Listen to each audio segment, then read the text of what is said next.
শুভ দুপুর বন্ধুরা।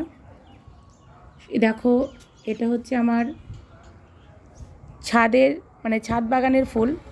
ছাদের মধ্যে দেখো কি কি ফুল গাছ লাগিয়েছি।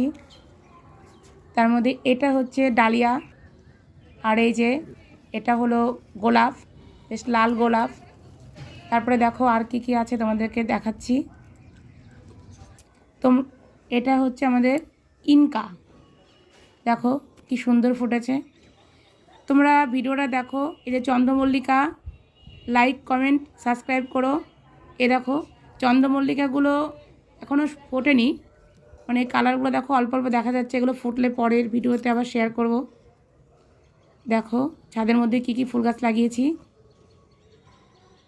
তোমরা পাশে থেকো। এ দেখো এই ফুলটাও খুব সুন্দর, এটার কালারটা অন্যরকম, এটা তো সবুজের মধ্যেই। যাই হোক, ভিডিওটা দেখো, লাইক কমেন্ট করো, সাবস্ক্রাইব করো। ভিডিওটা কেমন লাগলো জানিও, আর পরবর্তী ভিডিওতে কী কী দেবো সেটা দেখো।